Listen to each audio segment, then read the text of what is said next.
So what we're doing is we're going to take a look at the higher levels of mind tonight, 5 of them. The first plane of consciousness above the human mind is called the higher mind. Higher mind is regarded by Aurobindo as the spiritual parent of the conceptive mental ideation. So what we typically think of as mental capacity. This is its parent. It is described as a mind no longer of mingled light and obscurity or half-light, but as a large clarity of the spirit. The human mind is normally able to perceive only single thoughts in succession.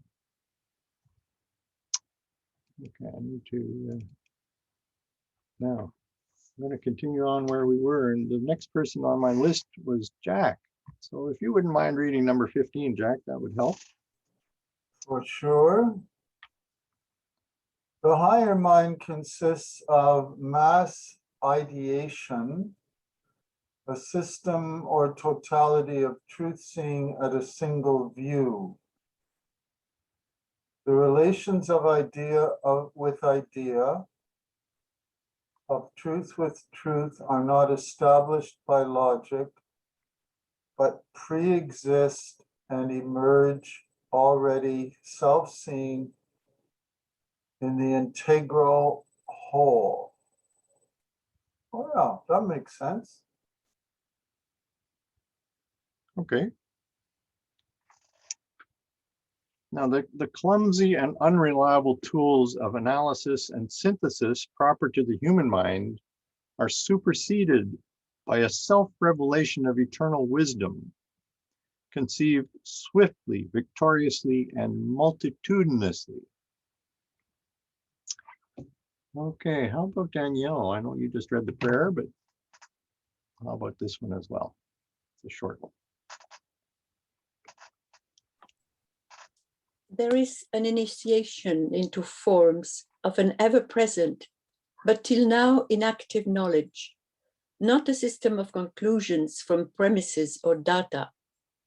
This thought is a self-revelation of eternal wisdom, not an acquired knowledge. Large aspects of truth come into view in which the ascending mind, if it chooses, can dwell with satisfaction. The life divine. So the higher mind's characteristic of spontaneous inherent knowledge identifies it in Aurobindo's system as a power put forth from the Overmind, which is itself subordinate to Supermind. In fact, all levels within the superconscient have this same origin.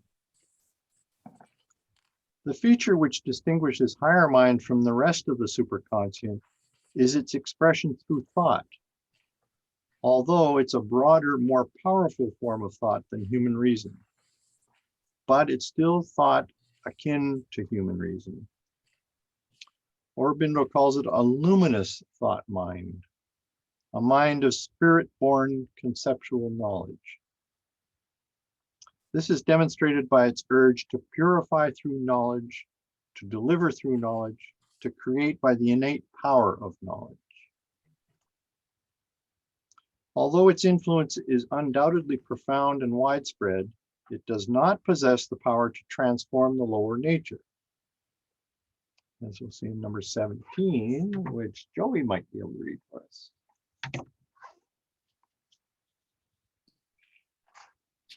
The higher mind's function is to create a first change, a modification that will capacitate a higher ascent and a more powerful descent, and further prepare an integration of the being in a greater force of consciousness and knowledge, the life divine.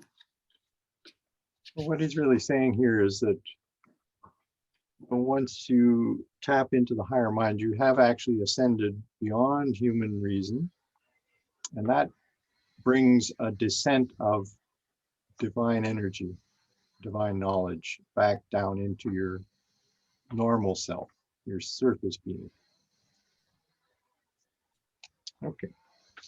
All right, so now we're going to go on to the next mind, which is called the Illumined Mind. The ascent into Illumined Mind brings a new power of consciousness to the individual. This time it's called truth vision. Higher mind's power of truth thought is vastly inferior to the play of lightnings of spiritual truth and power manifested by the Illumined Mind. Bill, are you available for number 18? Yes.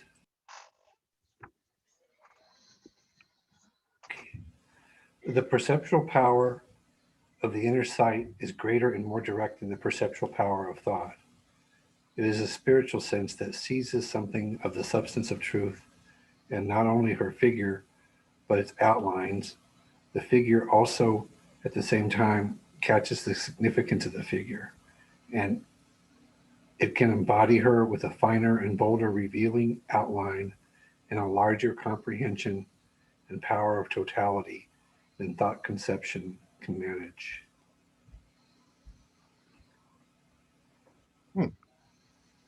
Mark, do you see that Jack has his hand up? No, I am not able to see those. Oh, okay. Go ahead, Jack.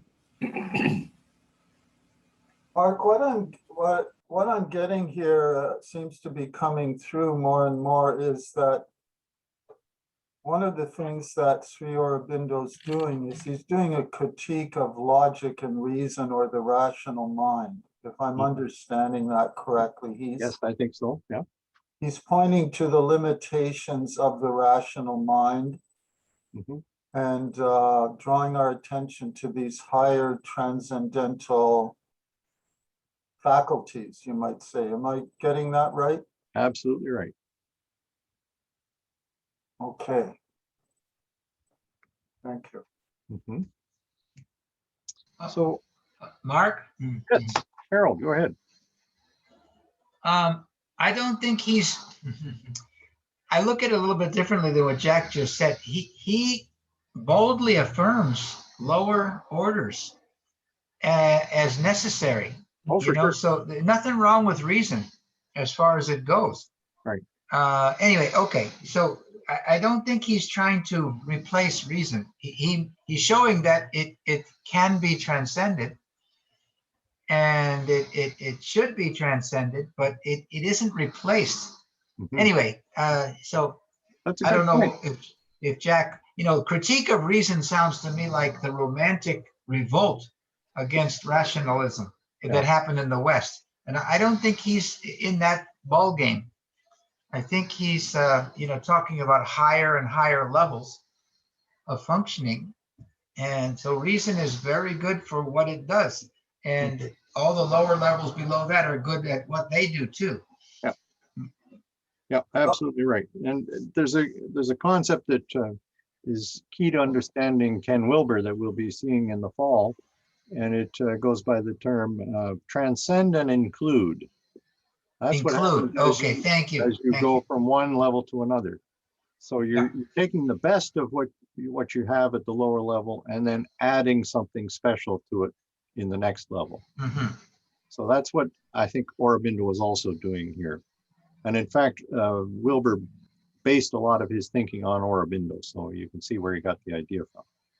But he very clearly says in the first sentence here in reading 18, the perceptual power of the inner sight is greater and more direct than the perceptual power of thought. Right.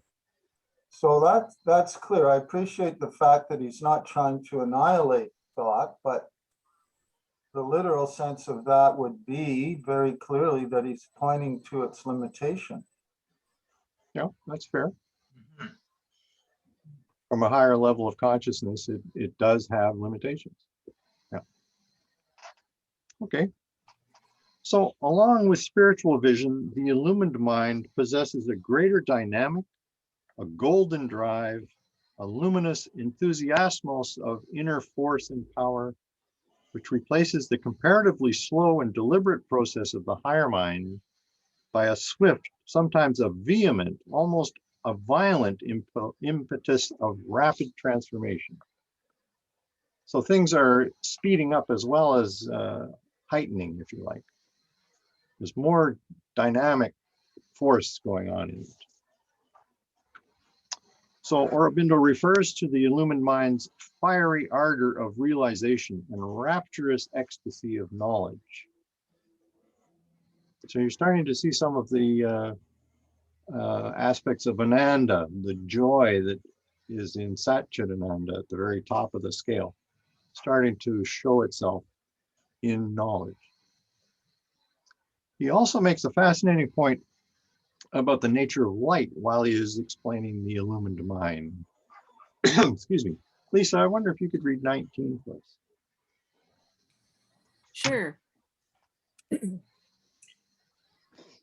It must be noted that contrary to our ordinary conceptions, light is not primarily a material creation, and the sense or vision of light accompanying the inner illumination is not merely a subjective visual image or a symbolic phenomenon.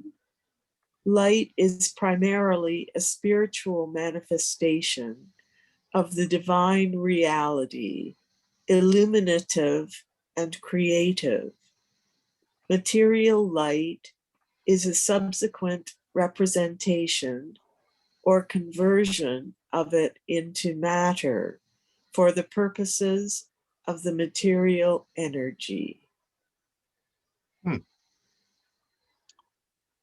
So I guess what he's saying here is that physical light as we know it is actually a stepped down version of spiritual light. And I think this bears further thought, but we're not going to dwell on it right now. I don't know if we'll get back to it or not, but anyway, I think it's an interesting point. So this superior spiritual power, based as it is on a direct visual perception of reality, is capable of a more dynamic and all-encompassing integration of the individual's subconscient and inconscient levels than any previously discussed plane of consciousness. So needless to say, its influence on the individual is unprecedented. There's that famous word for the COVID-19, unprecedented. Okay, so number 20, Ingrid, how about you?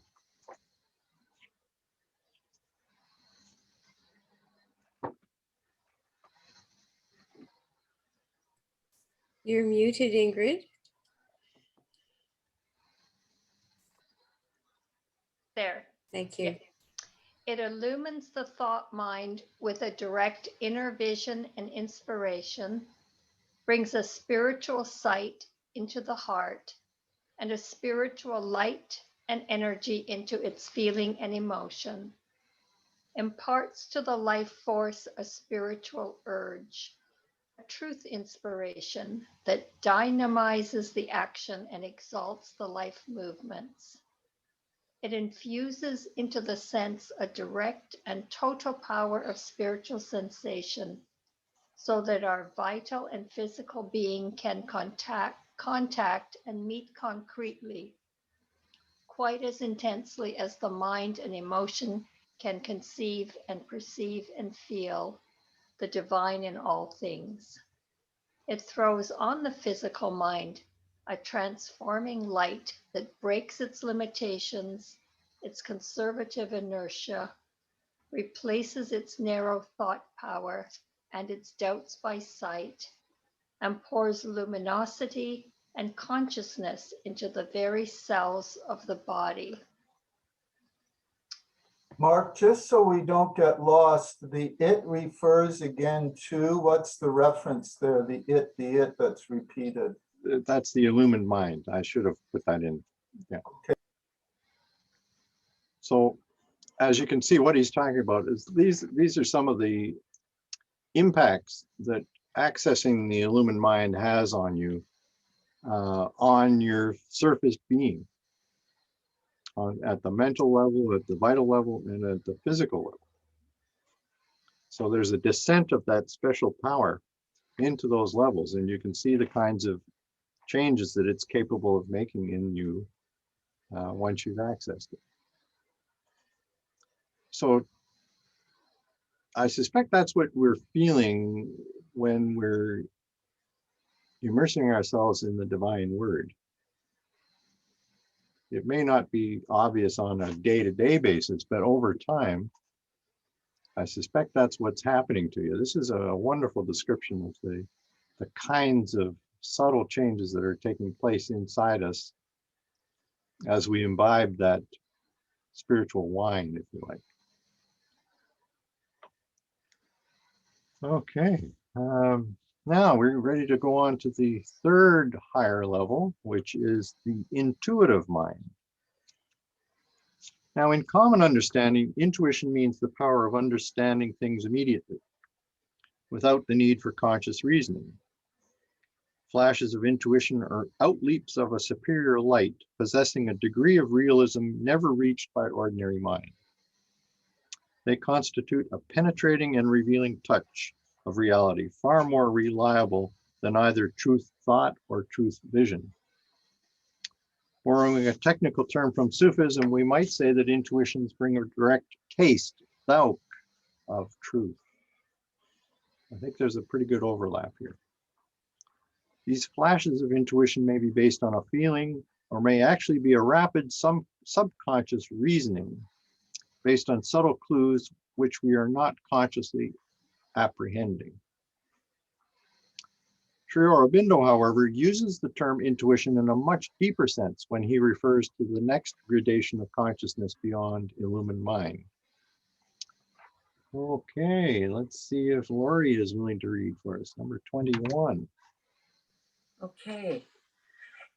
Intuition sees the truth of things by a direct inner contact, not like the ordinary mental intelligence by seeking and reaching out for indirect contacts through the senses, etc.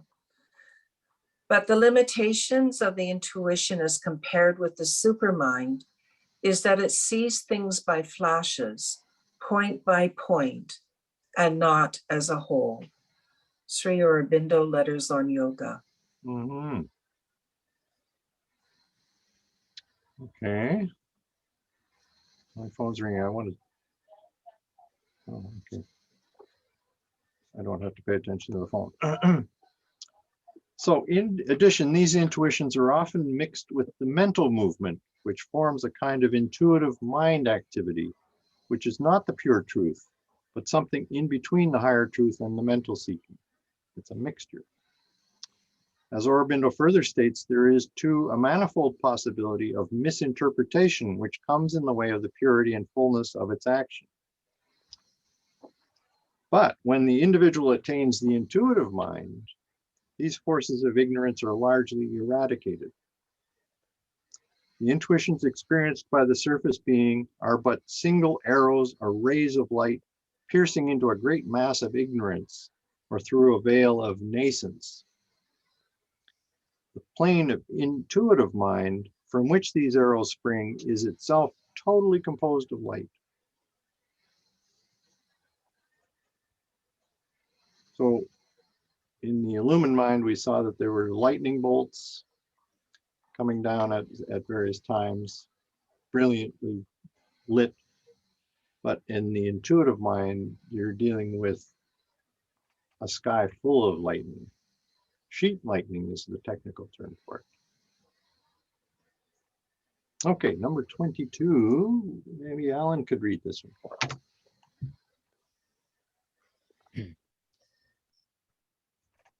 It is unmixed and therefore entirely and purely Veridical. vertical. I don't know the word. It means truthful or authentic. Okay, as in veritas. Yes. Okay. And its rays are not separated, but connected or massed together in a play of waves of what might almost be called the Sanskrit poetic figure, a sea or mass of stable lightnings. So the idea is something, it's a kind of permanent state of lightning with all the illumination that brings. Mark, could I ask if Sri Aurobindo claimed that is he saying that once you attain these higher states, that they become permanent? Like, did he claim to? Well, no, not necessarily. I'm not using it in that sense of permanent. Okay, so he's when you're in touch with it, you're dealing with a level of consciousness which is permanently lit up like the sky when it's got sheet lightning in it. So it's not just individual little lightning bolts, if you see what I'm saying. Yeah, I get that point, but yeah, but when you come back to whatever level of consciousness is your normal, you're not accessing that level all the time. Okay. Because there's a real process involved. You visit there quite a few times and then decide whether you want to take up residence there. It's a long time before you actually move your entire center of being up to that level. But you'll have lots of experiences of it before then. Okay. So while higher mind operates through truth thought all by itself, and illumined mind combines truth thought and truth vision, Aurobindo discerns 4 powers within intuitive mind. So I've made a little chart here for you. So these are the powers that operate within each of these higher levels. So in this case, we're talking about these 4 levels, or 4 types. This next quotation will talk about that. Well, maybe we could ask Belinda to read that one for us.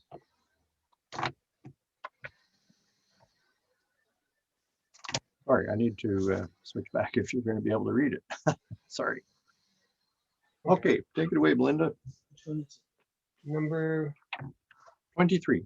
23. Okay.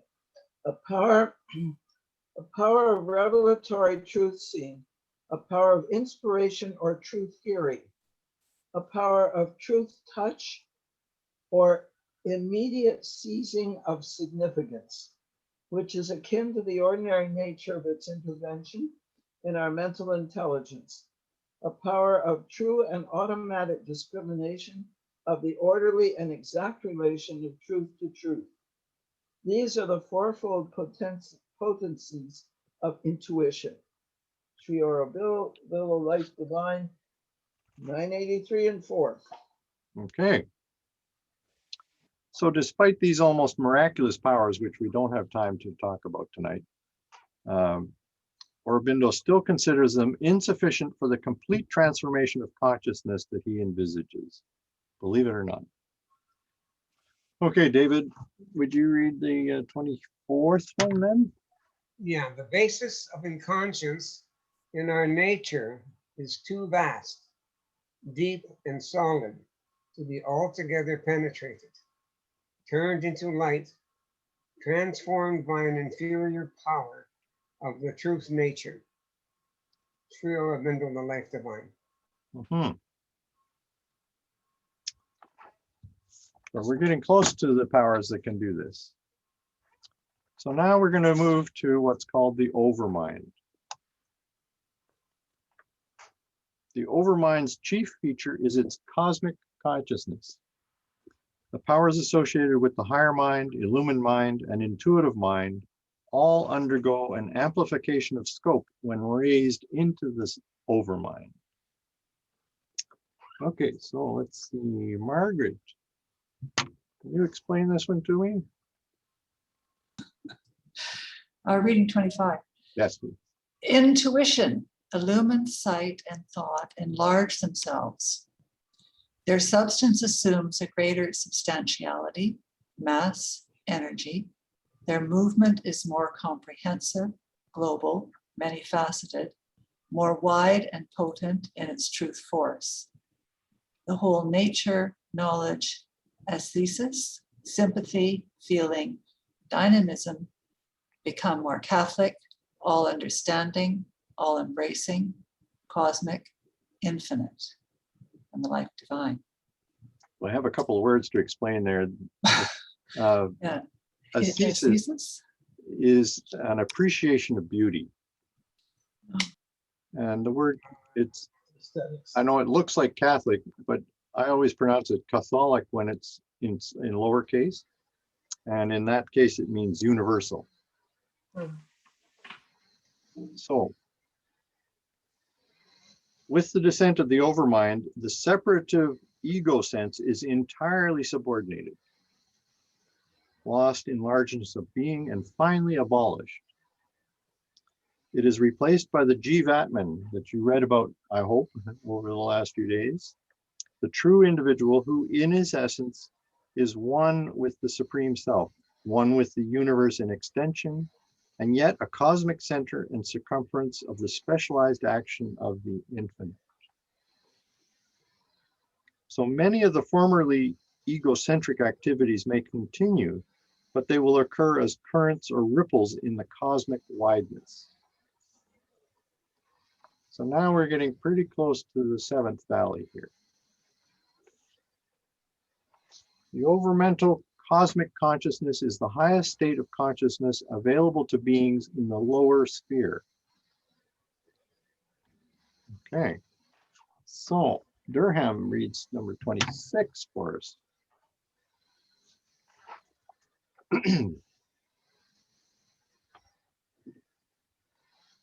Oh, you're muted, Durham. The overmind is full of lights and powers, but from the point of view of what is above it, it is the line of the soul's turning away from the complete and indivisible knowledge and its descent towards the ignorance. For although it draws from the truth, it is here that begins the separation of aspects of truth, the forces, and they are working out as if they were independent truth. And this is a process that ends as one descends to ordinary mind, life and matter in a complete division, fragmentation, separation from the indivisible truth above.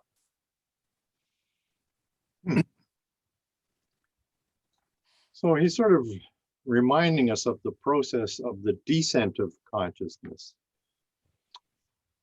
right? That was what happened initially as consciousness came from a united single source and then broke up into many, many, many levels and beings.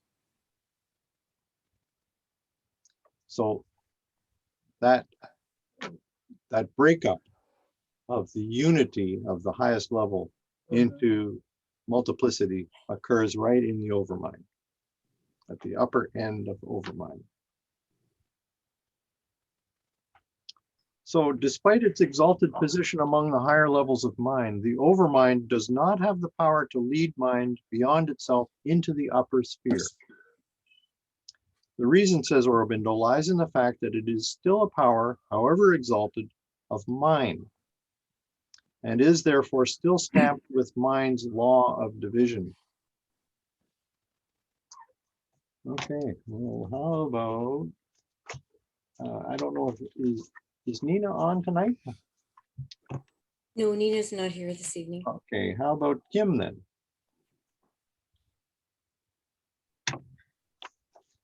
Although its basis is a cosmic unity, its action is an action of division and interaction, an action taking its stand on the play of the multiplicity. Its play is, like that of all mind, a play of possibilities. Although it acts not in the ignorance, but with the knowledge of the truth of these possibilities, yet it works them out through their own independent evolution of their powers, like divine. So because it's still a form of mind, it's, as it says here, an action of division and interaction. So Aurobindo consequently judges this last phase of the spiritual transformation as still falling short of the dizzy heights of the supermind, where resides the supreme power of the principle of unity, taking all diversities into itself and controlling them as parts of the unity. Okay, so everybody needs to take a nice deep breath. We're going to go where no man has gone before, to the supermind as conceived by Aurobindo. When he writes about supermind, Aurobindo frequently reminds us of the limitations of mind-created speech. As consciousness reaches further and further beyond the mental plane, less and less vividly descriptive information of its experiences may be given. Once the barrier between overmind and supermind is transversed, human reason is superseded. You will recall that the mother described this barrier as a great golden lid above the head in her experience in November 1956, where she smashed it. The logic of the infinite is so much more vast, subtle, and complex in its operations that human logic falls away dumbfounded in its presence. Okay. Is Eva here tonight? No, she's not with us tonight. Okay. Well, then it's Linda Russell's turn. 28. The divine supermind sees the whole extension of time and space and can embrace all the mind's possibilities and very many more not visible to the mind, but without any error, groping, or confusion. For it perceives each potentiality in its proper force, essential necessity, right relation to the others, and the time, place, and circumstance of both its gradual and its ultimate realization.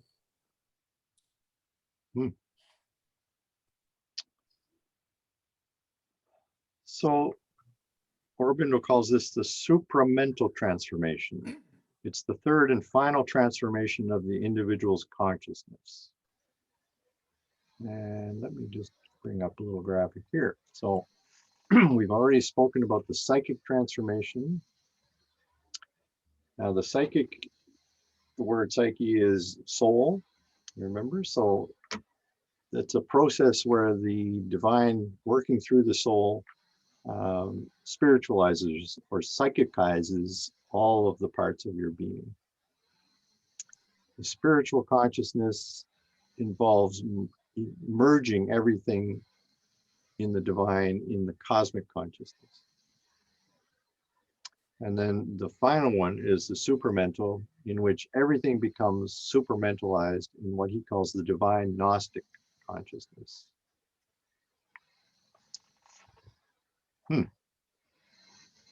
Okay.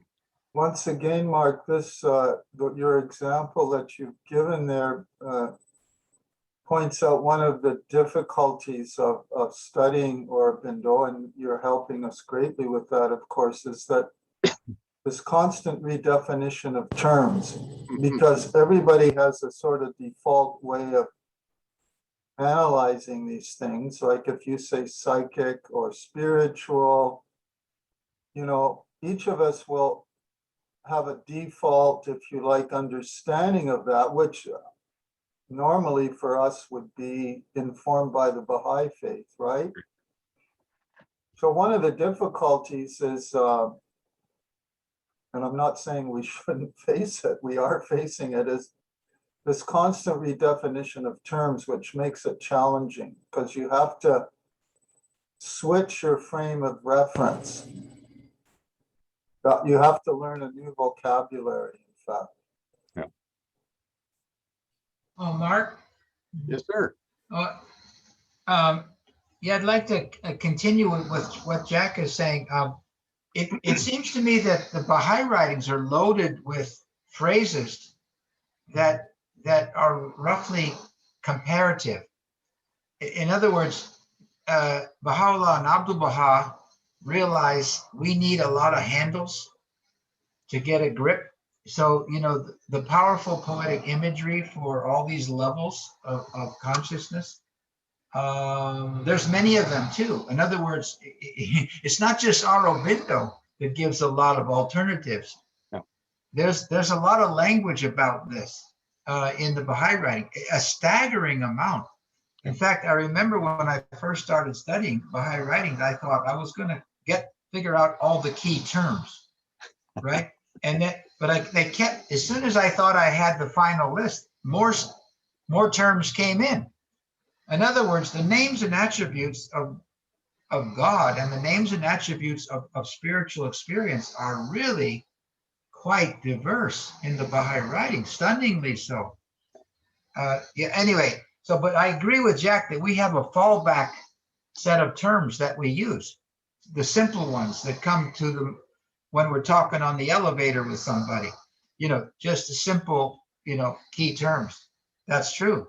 That's true. We go back to the normal mind to comprehend these things that are in the higher levels of mind.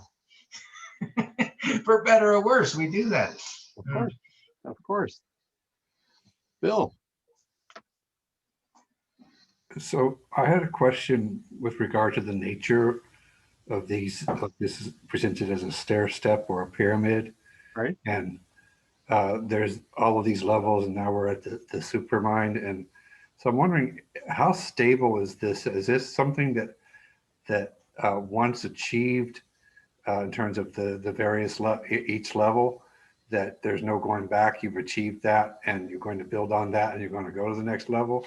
Is it something that you can have a flash and rise right through all of them in seconds, and stay there for seconds and drop back down to a more stable situation? Like what is the nature of it in terms of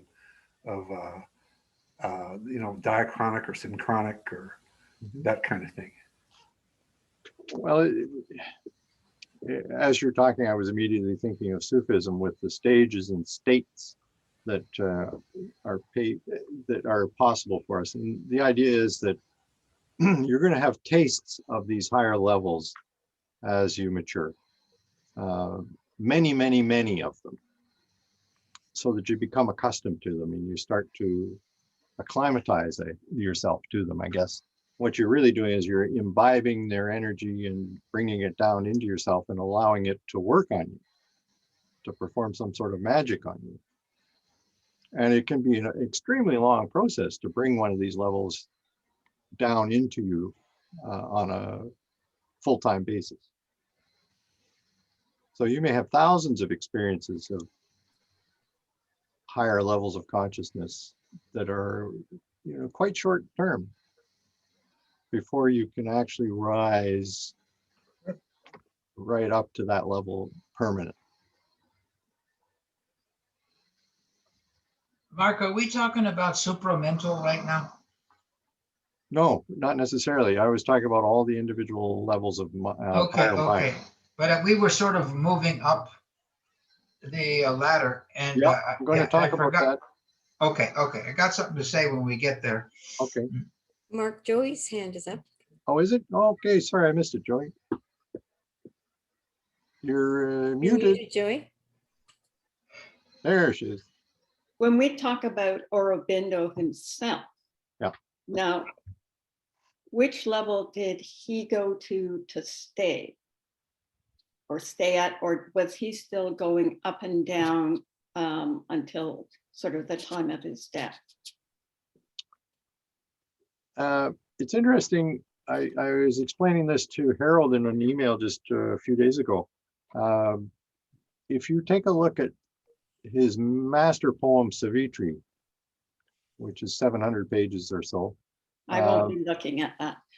Well, he treated that as his experimental ground, if you like. This is where he used it to display to himself every higher level of consciousness that he achieved. So every time he felt that he had moved up the ladder in any way, he would go back and rewrite everything from that level.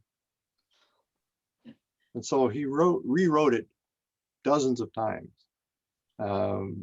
through the microcosmic, the little subtle changes as they occurred. By the time he was finished, he was writing from Overmind. very consistently. But as I'm going to talk about his relationship with Supermind at the end of the talk in a couple of minutes. Okay. Yeah. So Mark, would it be obvious to the average reader if you looked at two of those versions? Could you see a difference or sense a difference? Or is it so lofty that you Well, might not? those early versions are not available to us, unfortunately. Mm. But he has a 2-volume set of correspondence he had with one of his disciples, where his sadhana, his yogic practice, involved improving his own poetic skills. And so he would submit poems that he'd come up with to Aurobindo, and he would critique them word by word in some cases, or line by line, helping him to polish it from a higher level of consciousness. And some of the differences are really stunning. The poets in the audience, I think, would love to read this. But so it is very dramatically different. Mm. It's easy to see what we're talking about then. Anyway, I just want to push forward so that we finish this in time for us to have a chat at the end. I'll screen share some more. All right.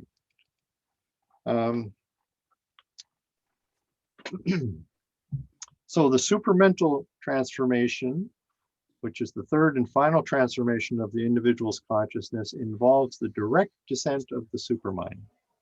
However, this descent, unlike those of the other levels of the higher mind, is entirely outside the control of the individual. The supermind itself decides when and if it is to descend. Its downpouring brings the transformation of all the parts and planes of the individual, including the most stubbornly resistant layers of the inconscient. It is only at this point that the individual is forever freed from the clutches of the ignorance. Only now are his spiritual gains irremovably secure. The supermentalized individual, or Gnostic being as Aurobindo prefers, has finally crossed his original line of departure from the supreme knowledge. He's returned home. The poise of Brahman, or the stance of Brahman, which had embedded itself in a sleeper's trance in the inconscient so many eons ago, has now finally awakened to its own divine nature. Okay, Harold, how about, what are we at here? Number 29. Once again, the Purusha makes its home in the truth consciousness, which contains and upholds the diffusion and prevents it from being a real disintegration, maintains unity in utmost diversity and stability in utmost mutability, insists on harmony in the appearance of an all-pervading strife and collision.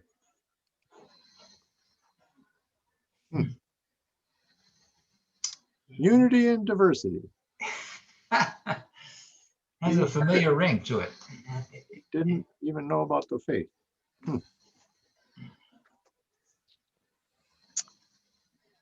So Aurobindo does not use the term supermind in the sense of mind itself superimmanent and lifted above ordinary mentality, but not radically changed.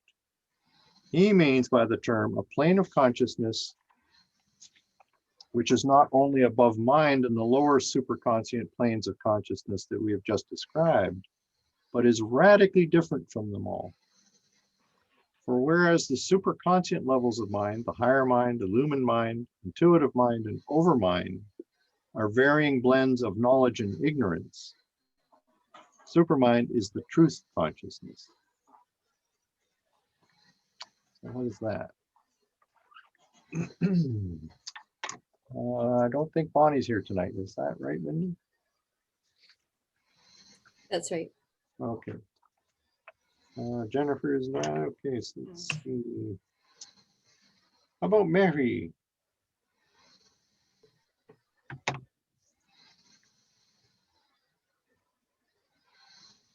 Number 30. We call it the supreme mind or the truth consciousness because it is the principle superior to mentally and existence, acts and proceeds in the fundamental truth and unity of things, and not like the mind in their appearances and phenomenal divisions. So here it's transcended all the limitations of mind with its tendency to divide things up in order to be able to understand it. It's proceeding in the fundamental truth and unity of things. Sound familiar? So what does Aurobindo actually mean by the term truth consciousness? Let's see who can ask. Hangame may be able to say this. It's a bit long, but take it slow. The supermind is in its very essence a truth consciousness, a consciousness always free from the ignorance, which is the foundation of our present natural or evolutionary existence, and from which nature in us is trying to arrive at self-knowledge and world knowledge and a right consciousness and the right use of our existence in the universe. The supermind, because it is a truth consciousness, has this knowledge inherent in it and this power of true existence. Its course is straight and can go direct to its aim. Its field is wide and can even be made illimitable. This is because its very nature is knowledge. It has not to acquire knowledge, but possesses it in its own right. Its steps are not from nescience or ignorance into some imperfect light, but from truth to greater truth, from right perception to deeper perception, from intuition to intuition, from illumination to utter and boundless illumination to utter and boundless luminousness, from growing widenessness to the utter vast and to very infinitude.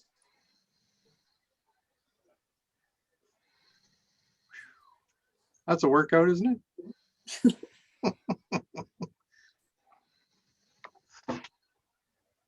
Okay, so this may be where you're feeling a little tense, where you're thinking, I'm not getting all of this. Just relax, take as much as you can, and don't worry about it. So with the Supramental Transformation, Aurobindo's discourse on individual psychology comes to an end. Although further evolutionary possibilities will undoubtedly come to exist in the future,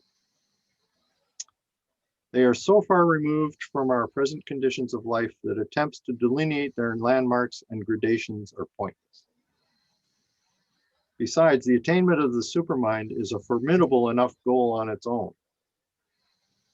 To achieve even its lower ranges is to have successfully fulfilled one's purpose in earthly existence. Here is Aurobindo's description of one who has attained this illustrious goal. It's a lengthy passage which I've split into three individual readings, but they just go from one to the next. And I'm not really going to say very much about what it is conveying, because I don't understand everything that it's saying. So let's see if Zilda would mind starting us off with number 32. The Gnostic individual would be the consummation of the spiritual man. His whole way of being, thinking, living acting would be governed by the power of a vast universal spirituality. All the trinities of the spirit would be real to his self-awareness and realized in his inner life. All his existence would be fused into oneness with the transcendent and universal self and spirit. All his action would originate from and obey the supreme self and spirit's divine governance of nature. All life would have to him the sense of the conscious being, the Purusha within, finding its self-expression in nature. His life and all its thoughts, feelings, acts would be filled for him with that significance and built upon that foundation of its reality. He would feel the presence of the divine in every center of his consciousness, in every vibration of his life force, in every cell of his body. Well done. So just to sort of reiterate, he mentions the trinities of the spirit would be real to his self-awareness. So he's referring there to the three poises of Brahman, or the three stances. So there's the transcendent stance, if you like, there's a cosmic one, and then there's the individual one. So the Gnostic being is able to comprehend that all at the same time without any trouble. Okay. All right, so maybe Peter can read next one, 33.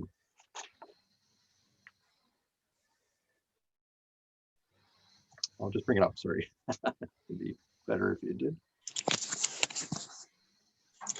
In all the workings of his force of nature, he would be aware of the workings of the Supreme World Mother, the supernature. He would see his natural being as the becoming and manifestation of the power of the World Mother. In this consciousness, he would live and act in an entire transcendent freedom, a complete joy of the spirit, an entire identity with the cosmic self, and a spontaneous sympathy with all the universe in the universe.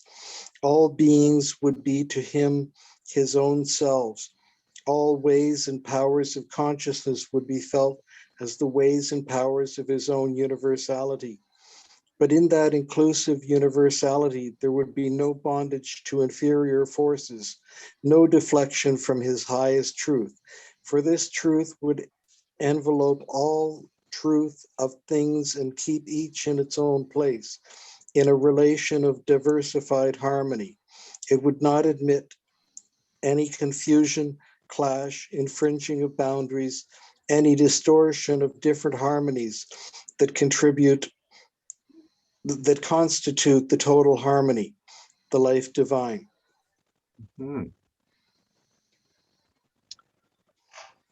Okay, according to this, Jack is going to finish it off for us, number 34. Okay. His own, pardon me, his own life and the world life would be to him like a perfect work of art. It would be as if the creation of a cosmic and spontaneous genius infallible in its working out of a multitudinous order. The Gnostic individual would be in the world and of the world, but would also exceed it in his consciousness and live in his self of transcendence above it. He would be universal but free in the universe. Individual, but not limited by a separative individuality. The true person is not an isolated entity. His individuality is universal. For he individualizes the universe. It is at the same time divinely emergent in a spiritual air of transcendental infinity, like a high cloud surpassing summit. For he individualizes the divine transcendence.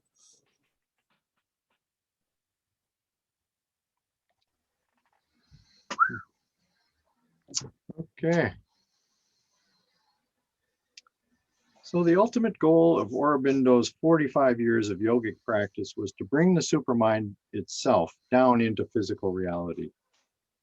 When he died in December 1950, he had partially achieved his objective, having brought the supermind down into the surface mind and surface vital of his own body.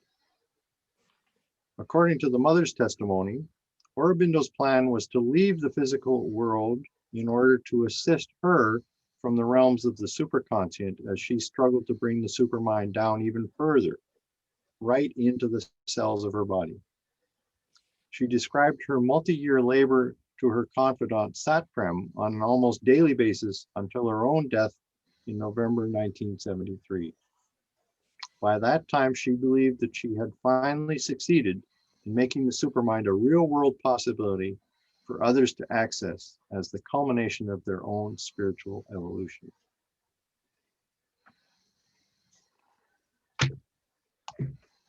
And that, my friends, is all I have to say about Aurobindo. Is it comment time? Absolutely. Okay. You know, that word Gnostic crept in there. Yes. And I have an interpretation. I just want to share an interpretation. I had this interpretation of Aurobindo and other figures like him before I became a Baha'i, but it's now it's pronounced even more, this perception. So he's describing the supermental, or what Baha'is would call the manifestation of God's consciousness. He's describing that in that last passage that Jack read. The reason he knows about that, here's my theory, is because the manifestations of God have revealed it to him. Of course. Now, he would say, if he were here, something like, I experienced that myself. I was not revealed that. So I think I'm not sure I would agree, Harold. I'm not sure I would agree. Okay. Yeah, I may not be right. I'm trying to understand. Okay, here's another question. Why didn't he talk about, say, Krishna or Buddha and their station? Like he's talking about these levels as if they're just levels that the individual can climb up. We don't need anyone's help. There are not historic examples of this. You see what I'm saying? So he's trying to go as far as he can without the manifestation of God, as what Baha'is call the manifestation of God, or what other traditions would call the Savior or the Prophet, capital P. So the position called Gnosticism is saying you can go right up to the throne of God without anyone's help. So I think he is claiming that No, he did this and others can do it too. Because he hasn't talked about Krishna, who he says that he visited or was visited by when he was in prison, or the station of a figure like that, or the station of a Rama, the station of a Buddha. So he's doing as well as he can without what Baha'is would call the manifestation of God. He's doing incredibly well. I mean, I'm blown away by this. It's valuable to study this, but I'm just sort of saying he's a Gnostic of the highest order. And Gnostics are always in disagreement, I think, with manifestations of God in terms of what the manifestations of God teach about spiritual advancement and our dependence on manifestations to know what we know. Now, I have to say though, Harold, I have possibly skewed the evidence by the way I have selected the quotations that we've read. And I've had to be selective because his works are vast. So I have left out many, many accounts of the divine grace descending on him that allowed him to make any progress whatsoever from his earliest days. Did he It was constantly interacting with him, helping him. Did he in name every that way. grace? Did he name the source of that grace? Did he? Well, it came from Satchitananda. Okay, yeah, he's going right from Satchitananda to supramental, right? Or as if that. Well, I still say there's a stage missing there, and an agency and power in creation, unnamed in his system or unacknowledged. No, so you're saying he I'm not sure that that's fair. Okay, yeah, I need to read more then. Well, yeah, and I have to take that on my own shoulders because I really, I was aware that this couldn't go on for years. I didn't think I'd have an audience. Did he give any examples? Did he refer to any specific examples of supramental manifestations, human figures that were supramental manifestations? No, that this is new, never been done before. People have accessed up to the Overmind before, but not the Supermind in his own testimony. Okay, my sense would be the reason that hasn't ever been available is because Baha'u'llah had only been here a short time before he arrived on the scene. I think Baha'u'llah has made that available to humans for the very first time. But there were other Aurobindo didn't see the manifestations source. before Baha'u'llah. There were other manifestations Yes, before but they didn't Baha'u'llah. open up the Supermind. They opened up the other higher levels of mind. Oh, okay. I now get what your interpretation of this. Okay, thank you. Yeah. So it is a progressive revelation over time, but I haven't been able to tag specific higher levels of mind to a particular manifestation yet. I don't know if I'll ever be able to do that. Bill, you've got your hand up there. What I'm gathering is that this is kind of a demonstration or a tutorial about reaching how we can reach human potential. Yes. In spirituality and however you want to term it, psychic awareness, spirituality, all of those combined. And what I found really interesting was at the very end, though, it turns out that that's not the goal. It looks like the goal is to go there and bring it back. Mm-hmm. And I was surprised because that's something that I'm thinking all along, like why are we doing this if it's just to go there? And it seems like the whole idea was not just to go there, although that's not just a just. It's a very, very difficult and rare achievement, I'm sure. But to bring back bring that back into reality and find its use, apply its usefulness to it. That's a moral project. Wow. Yeah. And this is what really distinguishes Aurobindo from just about everybody else in the yogic area, and that is that he is not trying to escape from reality. He is not trying to liberate himself. He's not trying to go into nirvana permanently. He wants to divinize physical reality, which to a certain extent, I think is what Baha'i is trying to do on a long-term scale,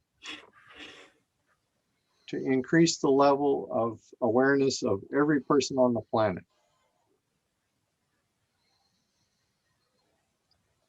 So now we have an example of what that looks like in an individual who was exceptionally gifted, but interestingly enough, didn't seem to be aware of the Baha'i faith, which is the only major drawback as far as I can see. David Erickson is waving frantically over there, so go ahead. Also Jack as well. Okay, well, let's hear from David first. Oh, Kim too. I am not what you choose. Anyway. Hujviri, who was the first, he was a Sufi. Yeah. And he was the first one to write down the fundamental principles of Sufism. And he says that he would agree with you, by the way, with regard to the divinization of the universe. But he says that the real meaning of gnosis is to know that the kingdom is God's. When anyone knows that all power is in the hand of God, what further concern has he with the creatures, that he should be veiled from God by himself or them? All veils come from ignorance. When ignorance has passed away, the veils vanish, and this life, by means of gnosis, becomes one with the life to come. Nice. Yeah.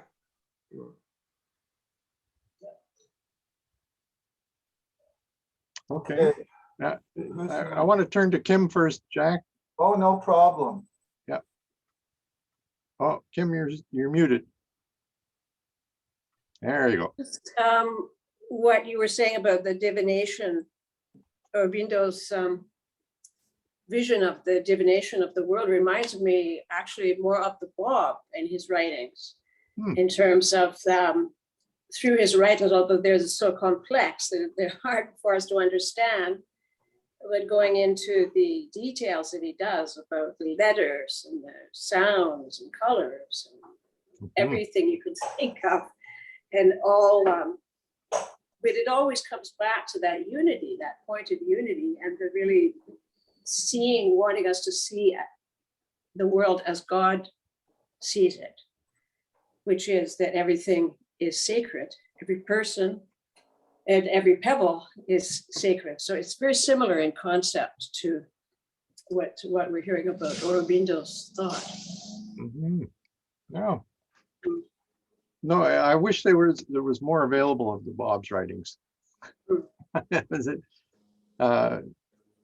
Nader Saidi did a wonderful job of enticing more interest in him in his book, The Gate of the Heart. But unless you're reading Persian. Well, okay. Arabic, Yeah. 80% of the Bob's writings are in Arabic. Okay, Jack, what have you got a comment? Yeah, well, I'm trying to be a good Baha'i here by comparing this like Don't hurt yourself. I'm not going to hurt myself. Don't worry. I'm going to be like Harold a little bit and be hard on Sri Aurobindo. Okay. Because he's not infallible. Well, my concern is this. There's a couple of things that are coming through here. One is, and they're both very Hindu. One is Atman is Brahman. Yeah. He's saying that the self is God. Now, the Baha'i faith both affirms that and negates that. In one sense, it says the self is God, and in another sense, that's a blasphemous statement, right? So it depends on which way you're looking at this. Now, the divinization of the universe, I don't have a problem with that. The names and attributes of God in the theology of the Bab are the cause of the divinization of the universe. I don't have a problem with that, but in terms of orthodoxy, orthodox belief, Shoghi Effendi has made it clear that pantheism is an error. We cannot completely equate either the self, the soul, or the universe with God. And that is what Hindus do. That's their big mistake. In the same way that the Christians err with the incarnation, which Shoghi Effendi called a crude and fantastic theory. So I agree with Harold that and Mark, I thank you for doing this, is that he is pointing to these very rarefied higher levels of the human soul. I won't use this technical language here of supermind or whatever, because I don't have all the terms memorized and clear in my head. But yeah, so I see that. So for me, there's a question of orthodoxy. Now, the question that Joey raised, Jocelyn, Joey, is very important. Is he describing something that he attained himself? Because if he didn't, he's pointing to something to which he aspires. And if he did, well, there's two things here. You can say he must be a manifestation of God, which of course Baha'is would reject. Or the second possibility is that he's attained to those higher states. Now, if you want to be scandalized, just read the Seven Valleys. Baha'u'llah describes what the mystic soul can achieve in there too, and it's absolutely mind-boggling. It's just as mind-boggling as what Sri Aurobindo is writing about. And you have to ask yourself when you read the Seven Valleys, good Lord, how can a human being ever attain these things? Now, you think of the Valley of Search, which is the beginning of the journey, okay? And then you read in the Iqan what is not really, they call it the tablet of the true seeker. It's not a separate tablet, it's part of the Iqan. And then you read what Baha'u'llah says about the true seeker. Where is such a person on the face of the earth? There is no true seeker. If you take the exalted state, the exalted conditions in which Baha'u'llah defines the true seeker, I don't see how any human being can actually live up to that. So these are just a potpourri of thoughts, Mark. I'm just, you know, and to say that we might take issue with some aspects of what he's saying is not meant to be a critique of yourself or your choice or anything like that. I mean, I'm sure you welcome these things, but it's natural for us to make these kind of comparisons. And going back to Joey's question, when we have such complete descriptions of what people experienced in Baha'u'llah's presence and Abdu'l-Baha's presence, those very transformative experiences, that they became other people. What interests me in trying to figure out exactly who Sri Aurobindo is what did the devotees say they felt like when they were in his presence? Do we have records of that? Do we have any accounts of? That's one question. And my last question would be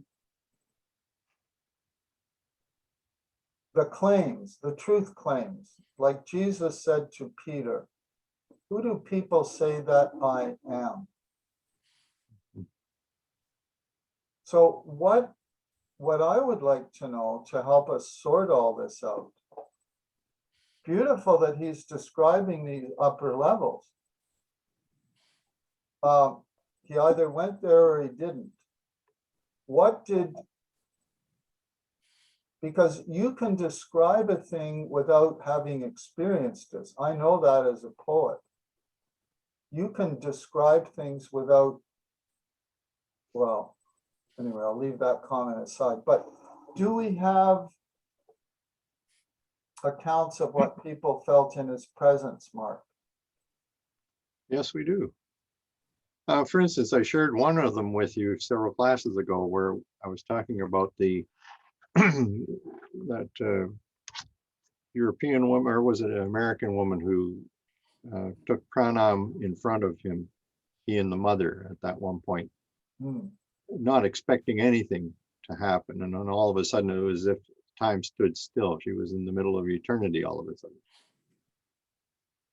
So that was one, I mean, there are many, many books written by other people about their experiences with him. But I wanted us to make up our own minds about who he is. Yeah, but I take Much it as you possible. think he achieved all these things himself. He wasn't just describing, he was describing states of mind that he had experienced Yes, he himself. made that clear that he didn't talk about things that he hadn't personally experienced. And I think that the detail that he uses when he describes his experiences indicates to me that he's not making it up. It's not that this is an imaginative process that he's talking about. These are details that he has encountered in his own life and in the lives of all these disciples that he had around him. Okay, no. Mark, I want another turn unless there's other people in I line. think Durham was about to say something first, and then And you. Joey as well, Mark. Oh, Joey too? Okay. Durham? Go ahead, Joey. You have to unmute yourself, Joey. I'm not sure about Aurobindo, but I do know with what Mark has presented to me is there are these glimpses that come through as we've gone through these classes that resonate with me somehow internally. I have no idea about all these minds levels and things, but there seems to be a truth that resonates in terms of what he's presenting as how he's achieved things. And that's just comment. So they resonate with you. Yeah. At certain points. I have the same experience. Okay, Durham. Well, first of all, I'm sure you read that Mother met Abdul Baha in Paris. And she was impressed very much with him. And because it was mentioned earlier that Sri Aurobindo never had any contact with the Baha'i faith, but through Mother, he must have heard something about it. No. That's number one. Second, you see, I consider Aurobindo is like a pure mystic person who was able to reach to a certain level, okay, without reference to any other manifestations. But inside me, I feel that, yes, he was influenced by some, whether Hinduism or Buddhism or other existing principles that helped him to go through this. And the other point I wanted to mention that, you see, we are impressed or we are influenced by the words of the individual, not by meeting the individual. I mean, not many people met Baha'u'llah, but we all meet his words. And now we are meeting the words of Aurobindo and trying to understand, see what he's talking about. The last thing I want to say, it's interesting verse in Persian. I'll try to translate. It says, a human being could reach a level where he sees not but God. Imagine what is the station of a human being. It's very interesting. I mean, each one of us is able to reach the highest level, you know? But as you mentioned, that really the only thing is that, you see, if one has to go through the 7 valleys, I don't know if you experience, sometimes you feel you are on the 6th valley, okay? And in 3 days, you see yourself back to 2nd valley, you know? And this ascent and descent, really, I look at it like this, it's a circle. In the middle is the divine, and we ascend and descend. But at the same time, we're always at the same distance to this polar or this light in the middle, who is jealous of us when we ascend, and he's pitying us when we descend.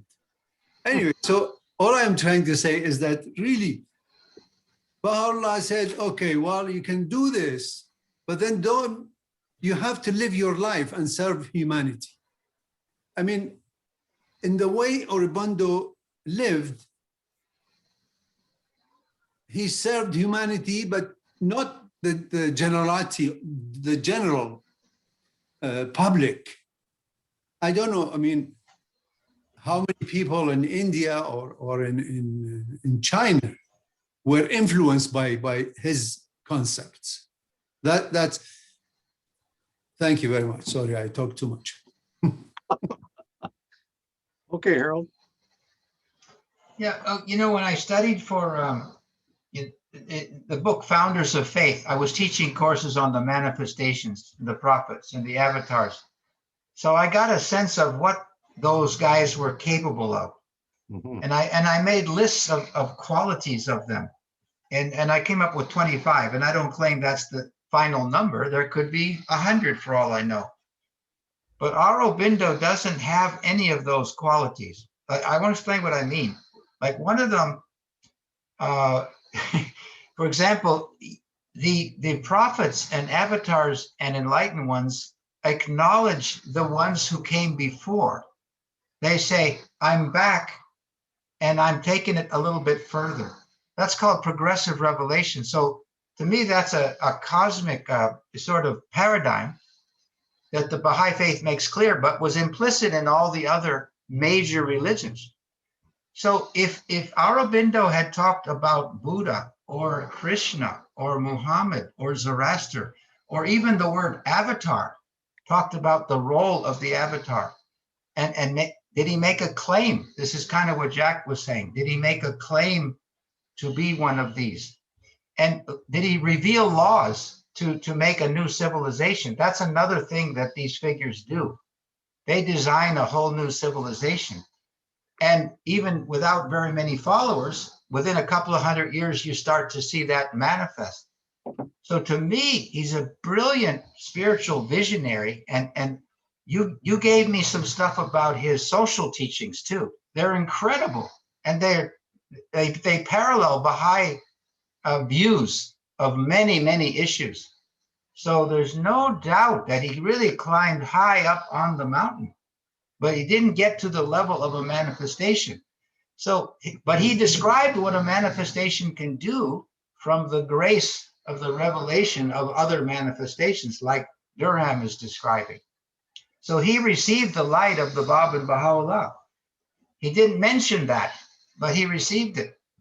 Anyway, this is what I'm interpreting. Now, an interesting point that I maybe should have made clearer at the beginning is that he was not trying to create a religion. Right, and manifestations do. They do try to create a religion. See, so you know what I mean? So some things are missing from the claim that he is a supermind, or that he attained directly and experientially the level of superconscience or direct truth consciousness.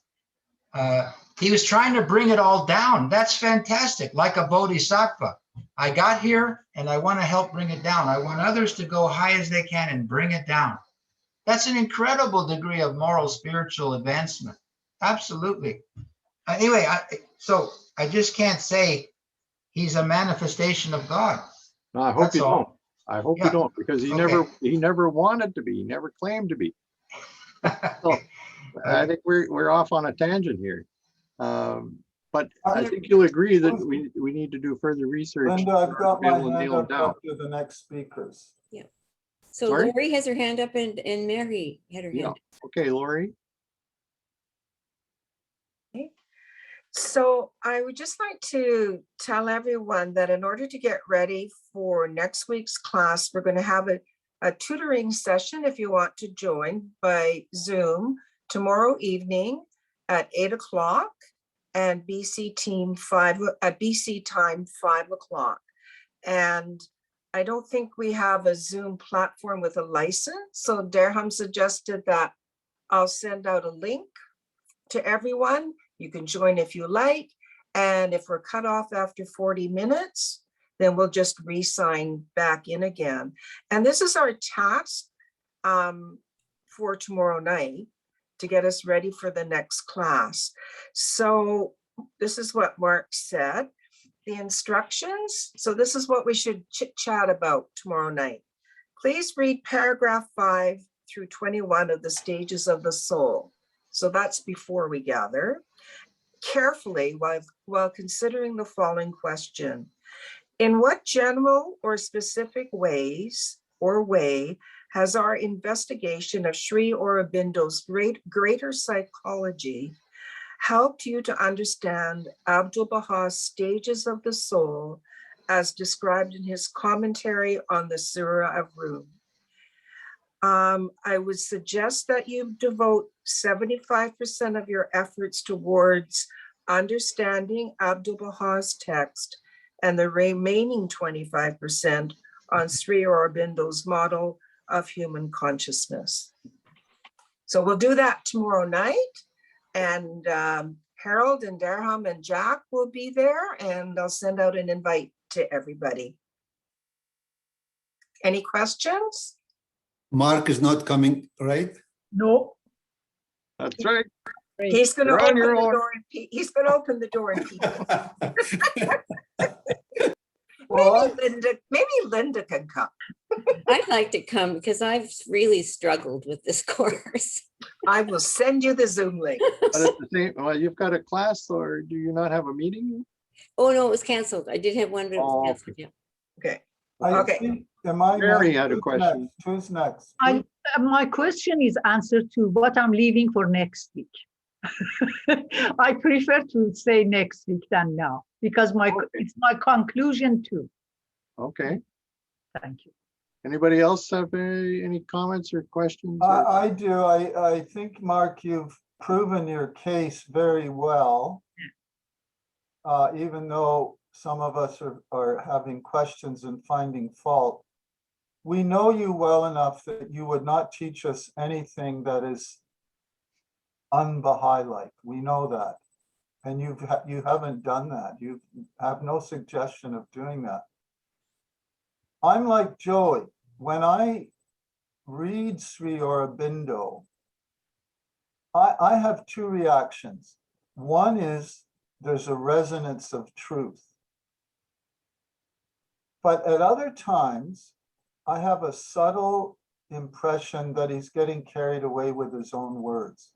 That doesn't mean I'm accurate in my perception. Doesn't mean I'm accurate in my perception. But because I'm also a poet, I understand what he's doing with language, and he is definitely a master of language. There is no question about that.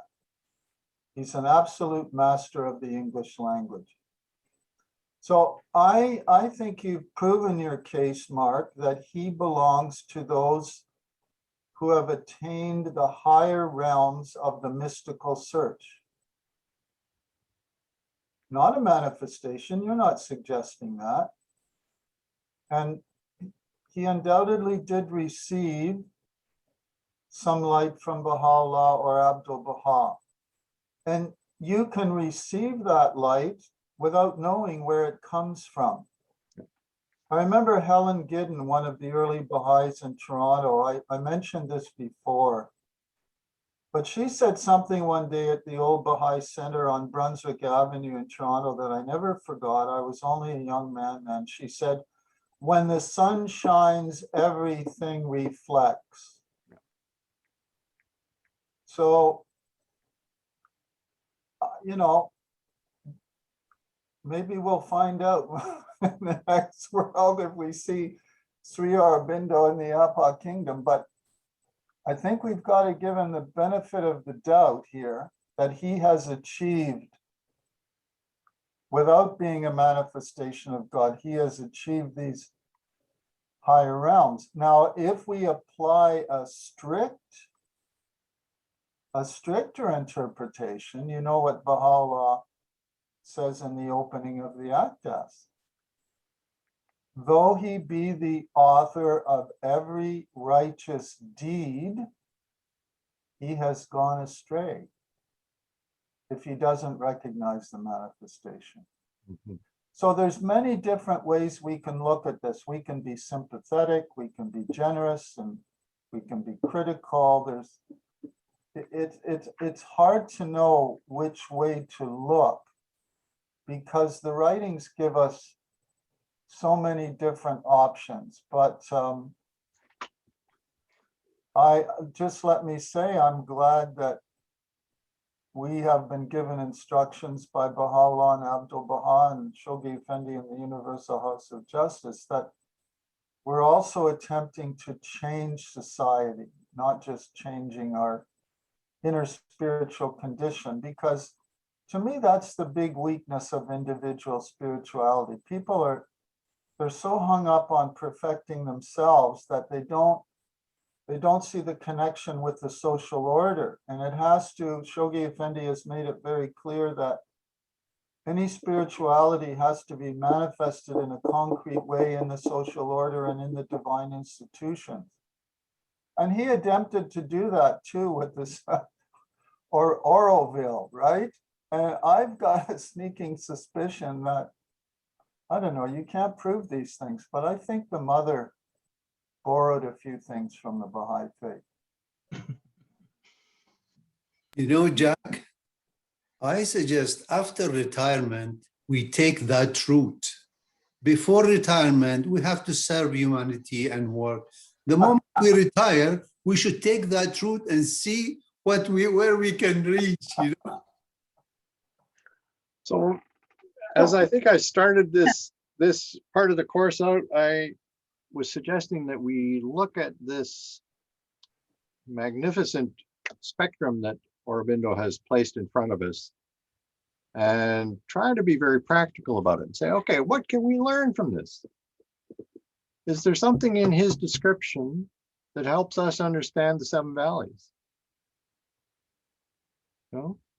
Yeah. And specifically what I'm asking you for next week is, does it help us understand the stages of the soul that Abdul Baha outlined so beautifully? Amazingly much, I think. You know, anyway, yeah, I'm a lover of comparisons. Oh my goodness, does he offer some comparative analysis and conceptual and imagery comparable to other great, teachings in a lot of places, like Ibn Arabi too, like the other guy you brought up, and you're going to teach us about, Wilbur too, Buddhist metaphors maybe, or imagery. Yeah, so there's no doubt about that. It illuminates. It's good. I don't trust my understanding until I have about 2 or 3, angles on it. Like, if I'm going to read about Aurobindo, I want to see 3 or 4 different essays on him from different angles. Got to see a lot of angles on things. And this is a very big angle on many themes of spiritual advancement, right? Yeah. Mission accomplished, I think, for you, Mitch. Well, Mark's my teacher, but tomorrow night, Harold, you'll be my tutor. All right. And Durham. And Durham too. Thank you, Mark. Okay, good night, everybody. For this course. Thank you for this course. Oh, you're quite Thank welcome. you, Mark. Thank you. Thank you very much. Thank you Take care of For your yourself. patience. Thank you, Mark. Good night.